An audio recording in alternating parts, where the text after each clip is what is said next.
राधे राधे। कहते हैं ना अमीर रहना ना गरीब रहना, यदि रहना है तो राधा रानी के चरणों के करीब रहना। अब फोन आता है क्या बोलते हो? Hello hi. आज से हेलो हाय बंद, क्या बोलना पड़ेगा? अगर फोन आता है, फोन किसी को करते हैं, एक दूसरे से मिलना नमस्ते नहीं करना, जा रहे तो बाय बाय नहीं करना, क्या कहना है? राधे राधे। फोन लगाओ, फोन उठाओ, पहला शब्द क्या? राधे राधे। रखते समय भी राधे राधे। तो क्या होगा? हमें समय तो मिलता नहीं है भक्ति करने का। अगर दिन में हमें 10 लोग मिले, 10 लोगों से हमने बोला राधे राधे, तो 10 बार तो हमने राधे राधे दिया। और जो हमारे द्वारा राधे राधे बोलेगा तो आधा यानी 50%, क्योंकि हम बुलवा रहे हैं तो उनका फल हमें मिल जाएगा। इसलिए जो बुलवाएगा उन्हें डबल फायदा है। तो क्या बोलना पड़ेगा? राधे राधे। कल कहाँ कथा विश्राम गई? हमारे कन्हैया कितने वर्ष के? 7 वर्ष के। और गोवर्धन कितने कोस का? 7 कोस का। हमारे कन्हैया भी 7 वर्ष के थे जब गोवर्धन पर्वत उठाए थे। और गोवर्धन पर्वत जो है वह भी 7 कोस का है। और जो ग्रह होते हैं, कितने ग्रह होते हैं? 7 ग्रह होते हैं। सूर्य चंद्र मंगल बुध गुरु राहु और केतु। राहु केतु जो है छाया ग्रह है, जो मेन ग्रह है वह 7 है। राहु केतु छाया ग्रह है, इनको मिलाकर 9 ग्रह। हमारे शरीर में ग्रंथि भी 7 होती है, 7 ही ग्रंथि होती है शरीर में। और दिन कितने होते हैं? 7 दिन। हमारी आपकी उम्र कितनी होती है? 7 दिन की, क्योंकि 7 दिन में ही हमें मरना है। सोमवार से इतवार के बीच किसी भी दिन हम 7 दिन के अंदर ही मरना है। 8वां दिन है क्या? तो हमारा जीवन 7 दिन का ही है। और श्राप कितने दिन का मिला? इति लंघित मर्यादा तक्षका सप्तमे हनि। यदि सप्तमे 7 दिन का ही श्राप मिला। और भागवत कथा कितने दिन की होती है? 7 दिन की। वे 7 जो है 7 का बहुत बड़ा महत्व। जब भगवान कृष्ण अवतार ले रहे थे, उस समय सभी देवता गर्व स्तुति करते हैं। सत्य प्रतम सत्य प्रमति सत्य सत्य योनिमितम सत्य सत्यात्मकम तम। और सत्य सत्य कितनी बार बोला उन्होंने? 9 बार। सत्य का शब्द 9 बार आया है। क्यों? हे भगवान, आप अवतार तो ले रहे हो, इसलिए कंस का वध करने के टाइम, लेकिन कहीं मामा के प्यार में आके बहक मत जाना। इसलिए आप धर्म की रक्षा के लिए, सत्य की रक्षा के लिए अवतार ले रहे हैं। इसलिए 9 बार सत्य सत्य सत्य देवता लोग याद दिला रहे हैं। और आप 9 का पहाड़ा पढ़ो।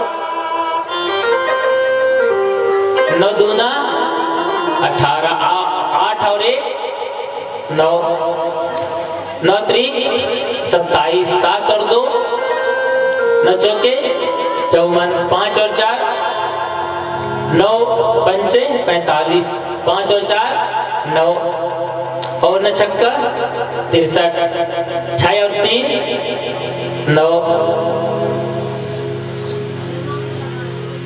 तो 9 का आप पहाड़ा पढ़ो, शुरू से 9 और लास्ट तक भी 9 ही 9 आएगा।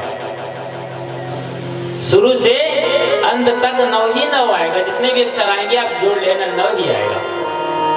तो इसलिए 9 बार सत्य सत्य कहते हैं। प्रभु मामा समझ के छोड़ मत देना, क्योंकि आप सत्य के लिए जब कन्हैया पर्वत उठाते हैं कहते हैं मैं छोटी मेरी बहिया अति छोटी, कह विधि गिरिराज धरो मैया ग्वालिन को ऋण सदा, चाहे कोटि कोटि जन्म धरो।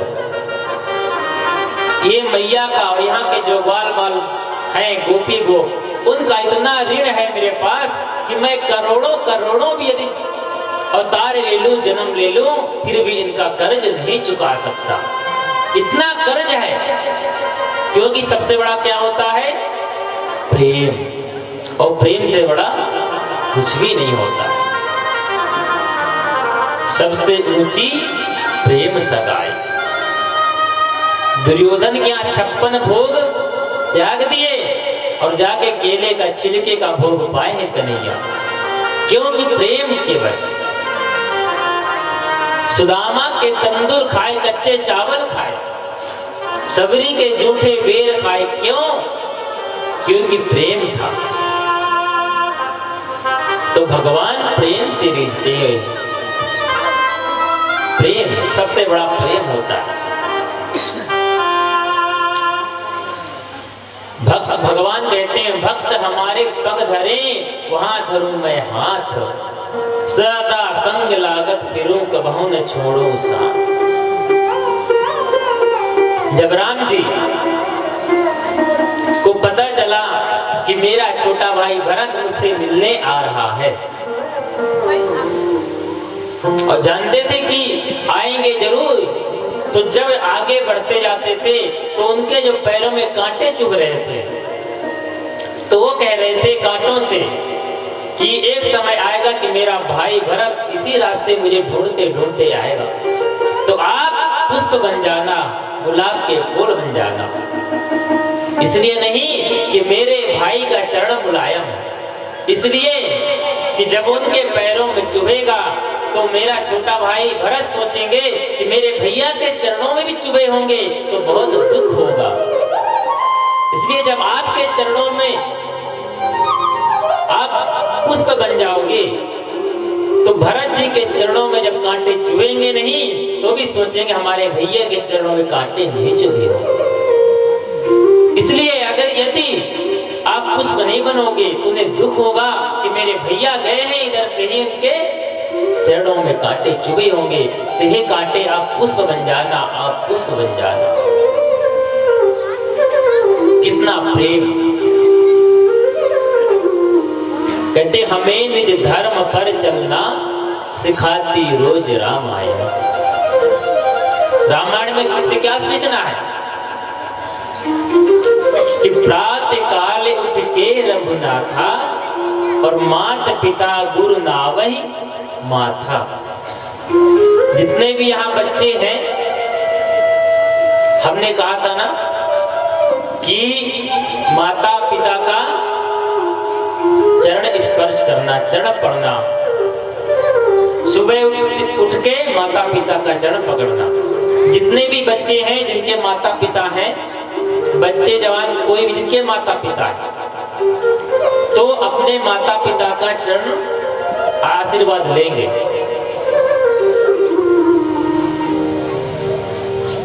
क्योंकि अभिवादनशीलस्य नित्यं वृद्धोपसेविनः चत्वारि यस्य वर्धन्ते आयुर्विद्या यशो बलम।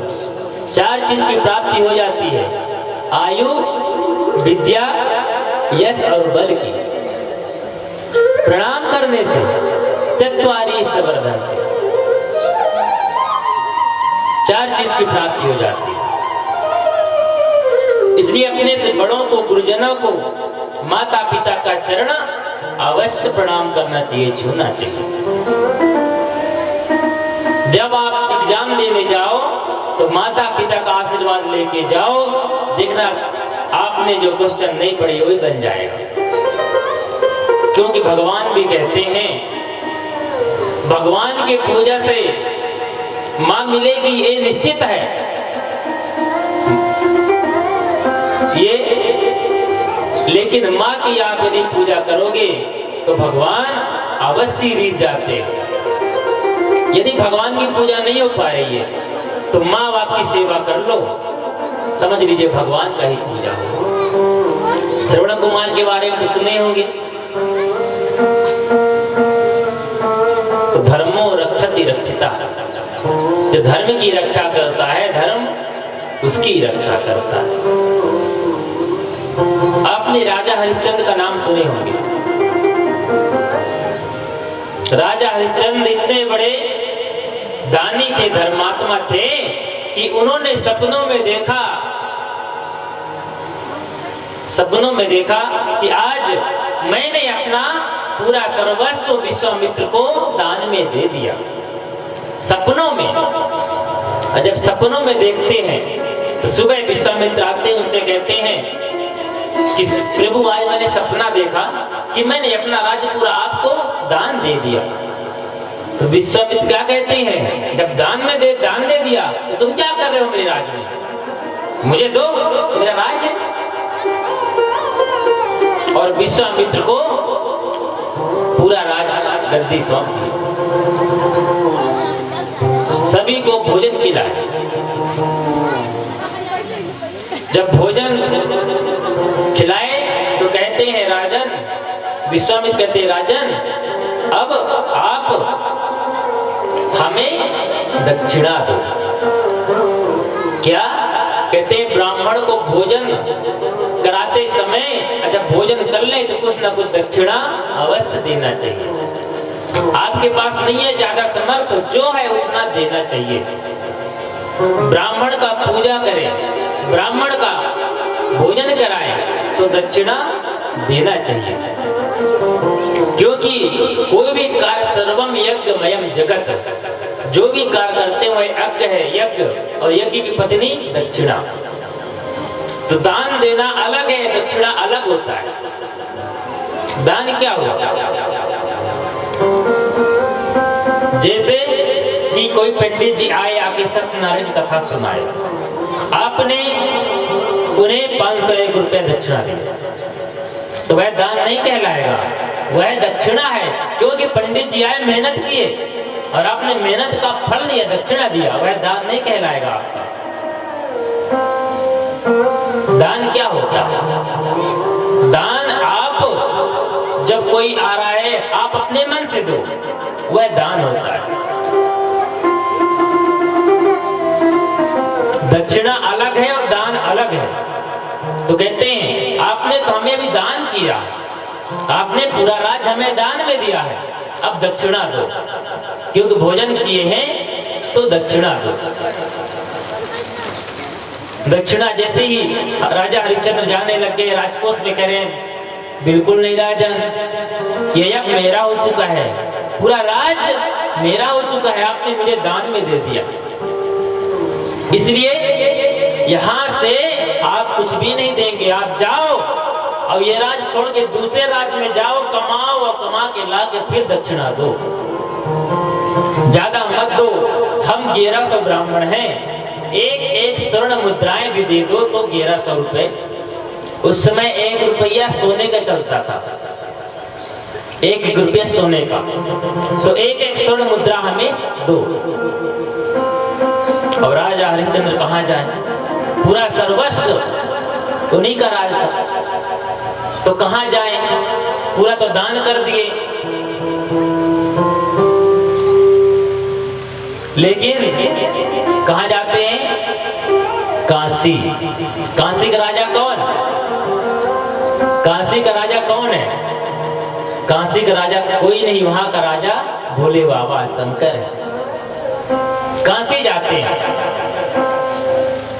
और काशी जाकर के काम ढूंढते हैं। 1 महीने का वक्त दिए विश्वामित्र, जब काम नहीं मिलती तो अपने आप को बेचने के लिए चल देते हैं, मुझे कोई खरीद ले, मैं दास बन के जीवन भर सेवा करूंगा, गुलामी करूंगा, मुझे कोई खरीद लो।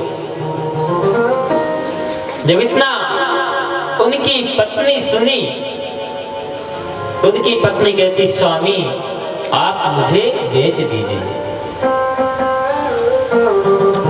क्योंकि धर्म चला जाएगा तो नहीं आएगा, यदि पत्नी चली जाएगी तो पत्नी तो आ जाएगी, इसलिए आप मुझे बेच दीजिए। उनकी पत्नी कहती है राजा हरिश्चंद्र की, है कोई खरीदने वाला? किसी को दासी चाहिए, किसी को नौकरानी चाहिए, किसी को झाड़ू वाली चाहिए, मुझे कोई खरीदे। एक पंडित जी आए, बोले हाँ हमारी पंडितानी बीमार हैं, उनकी तबीयत सही नहीं है, इसलिए हम आपको 500 स्वर्ण मुद्राएं देते हैं, 500 रुपए में आपको हम खरीदते हैं। 500 रुपए लो और आ जाओ। और राजा हरिश्चंद्र की रानी पंडित जी की दासी बन गई, उन्होंने 500 रुपए में खरीद लिया। अब जैसे ही, लेकिन उनका छोटा सा बेटा है जिनका नाम है रोहित, और रोहित रोते माँ माँ माँ, मैं आपके बिना कैसे रहूंगा, कैसे जीऊंगा, छोटा सा नन्हा सा बालक।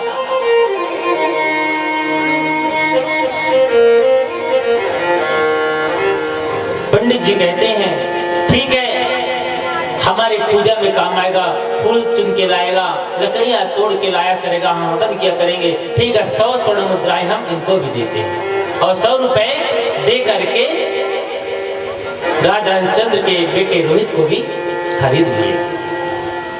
कितना हुआ? 600। अब राजा हरिश्चंद्र बोले कि मुझे कोई खरीदेगा,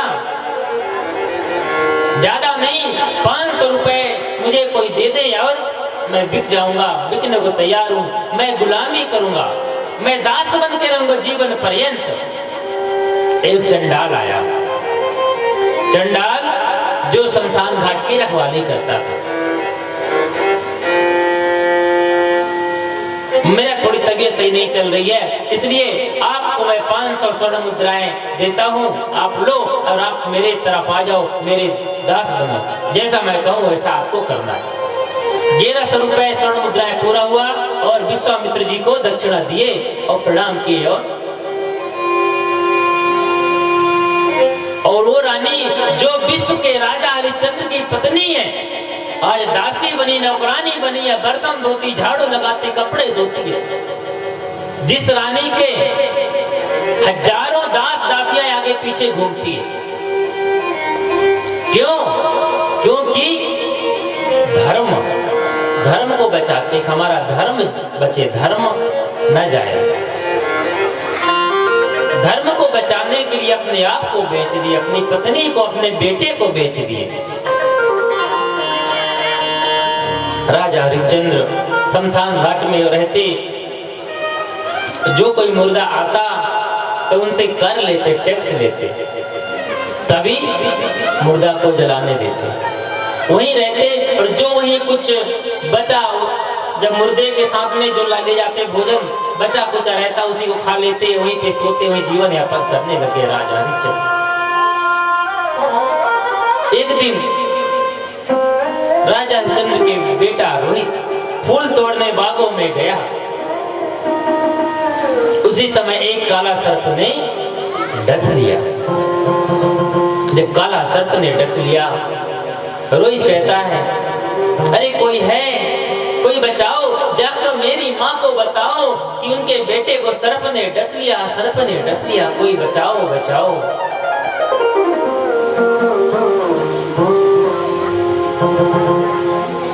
कोई व्यक्ति आता है पंडित जी के यहाँ